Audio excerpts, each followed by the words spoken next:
അവനോട്, കർത്താവേ, ഞങ്ങൾ ആരുടെ അടുക്കൽ പോകും? നിത്യജീവന്റെ വചനങ്ങൾ നിന്റെ പക്കൽ ഉണ്ട്. നീ ദൈവത്തിന്റെ പരിശുദ്ധനെന്ന് ഞങ്ങൾ വിശ്വസിച്ചും അറിഞ്ഞുമിരിക്കുന്നു എന്ന് ഉത്തരം പറഞ്ഞു. പ്രിയപ്പെട്ടവരെ, വിശുദ്ധ യോഹന്നാന്റെ സുവിശേഷം 6-ാം അധ്യായം നാം പഠിക്കുമ്പോൾ വാങ്ങിപ്പോവരെ കുറിച്ചുള്ള ഒരു ഓർമ്മപ്പെടുത്തൽ അവിടെ കർത്താവ് പറയുന്നുണ്ട്. എൻ്റെ ശരീരം നമ്മുടെ വാങ്ങിപ്പോവരുടെ ഓർമ്മ നടത്തുന്ന വിശുദ്ധ കുർബാനയിൽ ചൊല്ലുന്ന ഏവങ്കേലിയോൻ ഭാഗം 6-ാം അധ്യായത്തിലാണ്. എൻ്റെ ശരീരം ഭക്ഷിക്കുകയും എൻ്റെ രക്തം കുടിക്കുകയും ചെയ്യുന്നവന് ജീവനുണ്ട്, ഞാൻ അവനിലും അവൻ എന്നിലും വസിക്കുന്നു എന്നുള്ള ഈ ഒരു പഠിപ്പിക്കൽ നടത്തുമ്പോൾ അവിടെ യേശു തമ്പുരാന്റെ ഈ പഠിപ്പിക്കൽ കേട്ടുകൊണ്ട് ധാരാളം ആളുകളുണ്ട്, ധാരാളം ശിഷ്യന്മാരുണ്ട്.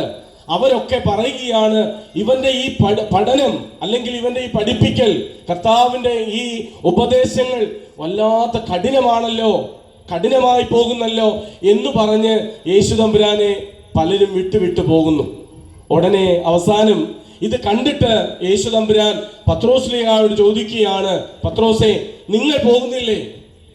നിങ്ങൾ എന്നെ വിട്ടു പോകുന്നില്ലേ? ഇവരെല്ലാം പോകുന്നല്ലോ, നിങ്ങൾ വിട്ടു പോകുന്നില്ലേ എന്ന് ചോദിക്കുമ്പോൾ ആശാഴ്ചയിലെ വായനയിലും ഇത് ഉൾപ്പെടുത്തിയിട്ടുണ്ട്. അത് ഉടനെ പത്രോസ്ലിഹ കൊടുക്കുന്ന മറുപടിയാണ്.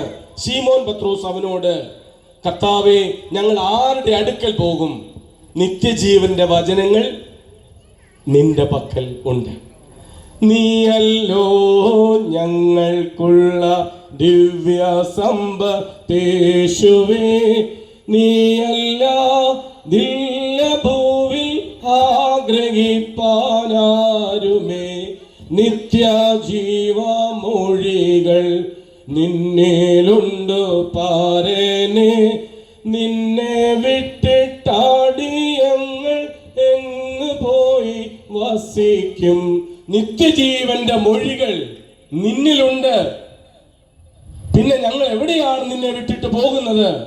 അതുകൊണ്ട് ദേവാലയത്തിൽ കടന്നു വരുമ്പോൾ അല്ലെങ്കിൽ കർത്താവിന്റെ പാദപീഠം രണ്ടാമത് നമുക്ക് തരുന്ന ഓർമ്മപ്പെടുത്തൽ സന്ദേശം എന്ന് പറയുന്നത് ആത്മപ്രകാശനത്തിന്റെ ഇടമാണ് കർത്താവിന്റെ പാദപീഠം. ഒന്നെന്താ പറഞ്ഞത്? സന്തോഷ പരിപൂർണതയുടെ ഇടമാണ് കർത്താവിന്റെ പാദപീഠമെങ്കിൽ രണ്ടാമത് നമ്മെ ഓർമ്മിപ്പിക്കുന്നു, ആത്മപ്രകാശനത്തിന്റെ ഇടമാണ് കർത്താവിന്റെ പാദപീഠം.